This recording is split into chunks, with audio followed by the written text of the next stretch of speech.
Assalamualaikum warahmatullahi wabarakatuh. Pada kesempatan dari video ini, saya ingin mempresentasikan materi yang berkaitan dengan masalah dan hipotesa penelitian. Sebelum masuk ke materinya, izinkan saya memperkenalkan anggota kelompok kami, yaitu saya sendiri, Hadi Ismonsyah, dan Lesmana Dwi Prayuda. Apa itu masalah penelitian? Masalah penelitian adalah suatu kondisi di mana seseorang menemukan ketidaknyamanan, keraguan, kebingungan, kesulitan, dan ketidaksesuaian antara yang diharapkan atau preskriptif dengan yang terjadi atau deskriptif, dan sebagainya yang harus segera dipecahkan. Mengapa harus diidentifikasi? Masalah penelitian penting untuk diidentifikasi, tidak lain dan tidak bukan untuk menemukan penyelesaian yang tepat, sebab bisa saja suatu permasalahan sebenarnya bukan masalah bagi orang lain. Di satu sisi, bisa jadi suatu masalah terjadi karena ada akarnya. Bagaimana cara mengidentifikasi masalah penelitian? Yang pertama, identifikasi secara umum. Misalnya, seperti mengajukan pertanyaan dan mencari jawaban. Dari pertanyaan seperti, apakah lebih menarik berita negatif ketimbang berita positif bagi banyak orang? Kemudian, pertanyaan ini bisa disempitkan lagi dengan pertanyaan apakah berita negatif seperti perampokan, korupsi, menarik minat orang lebih dari berita positif seperti pertumbuhan ekonomi negara. Yang kedua, pahami sifat masalah. Cara terbaik dalam memahami masalah dengan diskusi. Sehingga diskusi dengan orang-orang yang memiliki pengetahuan yang baik terkait masalah yang akan diteliti merupakan proses yang sangat baik untuk dilakukan demi berjalannya proses penelitian. Yang ketiga, mengumpulkan literatur. Kumpulkan semua penelitian terkait dengan masalah yang akan dikaji. Langkah ini membantu proses penelitian dengan mempersempit masalah, melakukan identifikasi dengan kesenjangan penelitian, memberi ide-ide baru terkait bidang terikat, hingga menentukan desain penelitian. Yang keempat, kembangkan lewat diskusi. Identifikasi masalah yang harus dilakukan bisa semakin mendalam. Sementara peneliti harus melakukan diskusi terkait masalah dengan orang yang lebih berpengalaman atau setidaknya ada pada bidang yang sama. Yang kelima, menyusun ulang masalah lewat rumusan dan pertanyaan. Oke, langkah-langkah apa saja yang harus dilakukan untuk merumuskan masalah penelitian? Dari yang dikutip oleh Hatch dan juga Latif menyarankan cara berikut, yaitu untuk membuat rumusan masalah. Yang pertama, mengidentifikasi masalah yang akan diteliti, mempersempit topik sehingga lebih spesifik, mengkaji rujukan terkait, dan yang terakhir, menyatakan rumusan dalam pertanyaan. Variabel penelitian. Bagaimana mengidentifikasi variabel utama dalam masalah penelitian? Variabel adalah sebuah konsep yang memiliki variasi nilai. Variabel punya sifat yang beragam dan merujuk pada karakteristik yang berbeda antara satu dengan yang lainnya. Cara mengidentifikasi variabel utama adalah sebagai berikut. Yang pertama ialah tentukan masalah utama. Masalah utama akan menjadi variabel Y yang merupakan variabel terikat dan inti dari penelitian. Kedua, temukan faktor. Cari faktor yang akan menjadi variabel X atau variabel bebas. Umumnya, dalam sebuah penelitian ada dua buah variabel, yaitu X dan Y. Yang ketiga, siapkan teori penelitian. Dari variabel yang sudah ditentukan, sebaiknya siapkan teori penelitian yang bisa menjadi pendukung keduanya. Biasanya, teori-teori ini bisa diambil dari jurnal, skripsi, maupun penelitian-penelitian lainnya. Yang keempat, siapkan kebutuhan penelitian. Terakhir, siapkan juga kebutuhan-kebutuhan untuk melakukan penelitian seperti rencana dana, dokumen, lokasi, dan lain-lain. Tujuannya agar kamu bisa tahu apakah penelitian tersebut mungkin untuk dilakukan atau tidak. Cara membatasi masalah agar sesuai dengan skala dan lingkup penelitian. Yang pertama, teliti semua batasan yang akan ditentukan. Batasan masalah terlebih dahulu diidentifikasi secara luas. Yang kedua, sesuai dengan penelitian dan peneliti. Batasan masalah yang ditetapkan hendaknya memiliki daya tarik tersendiri bagi peneliti yang akan menikmati hasil penelitian tersebut. Yang ketiga, sesuai kemampuan peneliti.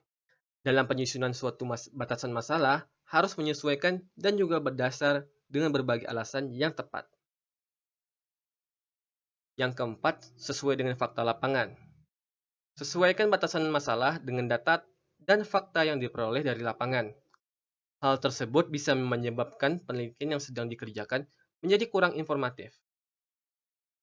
Yang kelima, memiliki alasan teoritis dan berdasar. Dalam penyusunan batasan tersebut, ada baiknya harus mempunyai suatu alasan yang dianggap sangat teoritis. Dengan demikian, akan membuat tujuan dari dilakukannya sebuah penelitian akan dapat menjadi lebih jelas.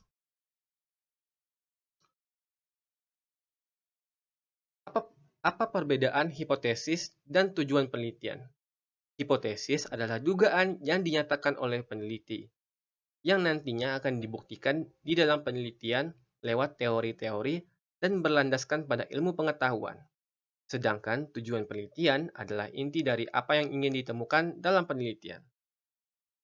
Hipotesis adalah dugaan atau jawaban, sementara yang dinyatakan oleh peneliti, yang nantinya akan dibuktikan dalam penelitian lewat teori-teori berlandaskan pada ilmu pengetahuan, adalah inti dari apa yang ingin ditemukan dalam penelitian. Bagaimana cara merumuskan tujuan penelitian yang jelas? Yang pertama, harus relevan dengan masalah dan sejalan dengan judul serta hasil penelitian. Maksudnya, tujuan hasil itulah yang didapat atau diperoleh. Kedua, dirumuskan dan dinyatakan secara jelas dan tegas. Yang ketiga, operasionalnya diangkat dari hubungan antar variabel. Lalu bagaimana menulis hipotesis? Hipotesis yang baik adalah yang dapat diuji secara empiris, spesifik, dan dapat diprediksi hasilnya. Hipotesis harus rasional dan relevan dengan penelitian yang dilakukan. Kita dapat menemukan hipotesis yang baik dengan merumuskan pernyataan antara beberapa variabel, menentukan pengukuran yang jelas, dan memprediksi hubungan antar variabel tersebut yang dapat dibuktikan lewat eksperimen. Untuk menghindari hipotesis yang terlalu umum, fokuslah pada variabel yang spesifik dan terukur, dan hindari pernyataan yang terlalu luas atau abstrak. Untuk menghindari hipotesis yang terlalu spesifik, pertimbangkan untuk meningkatkan generalisasi dengan mempertimbangkan variasi yang mungkin terjadi dalam situasi yang sama. Cara mengembangkan hipotesis yaitu dengan mempelajari literatur yang terkait dengan penelitian kita. Cari celah pertanyaan yang belum terjawab, lalu gunakan pengetahuan yang ada untuk merumuskan hipotesis baru yang relevan dengan literatur tersebut. Hipotesis juga tidak jauh dari adanya asumsi dan prediksi yang kita dapatkan berlandaskan dari literatur yang terikat. Sebelum melakukan penelitian, alangkah baiknya kita mengkaji ulang hipotesis yang telah kita tentukan sebelumnya. Lakukan kajian yang lebih mendalam untuk memastikan hipotesis telah sesuai dengan pengetahuan yang ada. Atau buatlah eksperimen kecil untuk menguji kekuatan dan kelemahan hipotesis.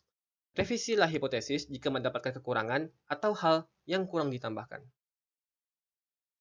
Implikasi penelitian. Pastikan hipotesis yang kita tentukan dan uji sudah sesuai dengan berkaitan langsung dengan tujuan penelitian yang ditetapkan. Hipotesis seharusnya memberikan jawaban potensial terhadap masalah atau pertanyaan penelitian yang telah diidentifikasi sebelumnya, sehingga tidak jauh dengan tema atau topik dari masalah penelitian yang diangkat. Implikasi penelitian adalah suatu akibat atau dampak dari hasil sebuah penelitian. Implikasi penelitian ini bisa dijadikan sebagai perbandingan dengan penelitian-penelitian sebelumnya. Yang pertama, diskusikanlah bagaimana hasil penelitian dapat berdampak pada pemahaman tentang topik yang diteliti. Dan yang kedua, tinjau implikasi praktis dari temuan yang mungkin timbul dari penelitian, serta implikasi teoritisnya. Bagaimana merumuskan kesimpulan? Setelah melakukan percobaan, evaluasi apakah hasilnya mendukung atau menolak hipotesis yang ditentukan. Hipotesis adalah prediksi jawaban yang kita tentukan dari awal, maka seharusnya hasil penelitian tidak jauh dari hipotesis. Jelaskan implikasi dari hasil penelitian tersebut terhadap teori, praktik, atau kebijakan yang relevan. Dan berikan saran untuk penelitian lebih lanjut berdasarkan penelitian yang kita yang sekarang. Contoh studi kasusnya adalah pengaruh strategi pembelajaran dan minat belajar terhadap hasil belajar matematika. Penelitian bertujuan untuk menganalisis dan menguji kebenaran hipotesis mengenai pengaruh strategi pembelajaran dan minat belajar terhadap hasil belajar matematika. Hipotesis penelitian dari diuji meliputi pengaruh strategi pembelajaran terhadap hasil belajar matematika siswa, pengaruh minat belajar terhadap hasil belajar matematika siswa, pengaruh interaksi strategi pembelajaran dan minat belajar terhadap hasil belajar matematika siswa. Hasil pengujian hipotesis diperoleh kesimpulan sebagai berikut. Yang pertama, terdapat pengaruh yang signifikan strategi pembelajaran terhadap hasil belajar matematika siswa. Yang kedua, terdapat pengaruh yang tidak signifikan, disebabkan karena banyaknya faktor seperti banyaknya siswa dalam kelas dan banyaknya mata pelajaran sehingga guru sulit membangkitkan minat belajar siswa. Yang ketiga, terdapat pengaruh interaksi yang tidak signifikan antara strategi pembelajaran dengan minat belajar terhadap hasil belajar matematika siswa. Disebabkan minat belajar siswa yang biasa-biasa saja disebabkan beberapa faktor seperti fasilitas yang kurang, perhatian guru, perhatian orang tua, atau materi penghitung keliling dan luas segitiga kurang berminat. Dilakukan pengujian hipotesis penelitian sebagai berikut yang ada di tabel ini. Berdasarkan hasil pengujian pada tabel Test of Between Subject Effects, dari hasil tersebut, diketahui nilai p-value untuk kategori metode pembelajaran adalah 0,018, yang dimana kurang lebih 0,05, sehingga disimpulkan terdapat pengaruh yang signifikan strategi pembelajaran terhadap hasil belajar matematika siswa. Berdasarkan hasil pengujian pada tabel Test of Between Subject Effects, diketahui untuk kategori minat belajar tinggi dan rendah memiliki nilai sig 0,285, yaitu lebih dari 0,05. Kesimpulannya adalah terdapat pengaruh yang tidak signifikan antara hasil belajar matematika siswa minat belajar tinggi dengan hasil belajar matematika siswa dengan minat belajar rendah, sehingga disimpulkan terhadap pengaruh yang tidak signifikan minat belajar terhadap hasil belajar matematika siswa. Berdasarkan hasil pengujian yang terdapat pada tabel Test of Between Subject Effects yang diperoleh nilai p-value untuk interaksi metode dan minat belajar, yaitu yang A kali B,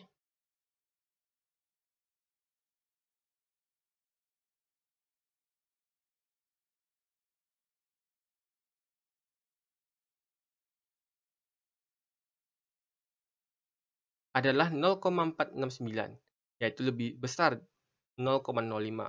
Maka kesimpulannya, terdapat pengaruh yang kurang signifikan interaksi kategori strategi pembelajaran, inquiry, dan expository, dengan minat belajar rendah sampai tinggi. Dari sini, ketiga hipotesis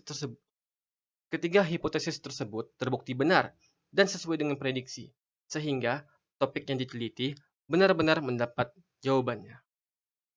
Berikut daftar pustakanya, dan sekian dari kelompok kami. Wassalamualaikum warahmatullahi wabarakatuh.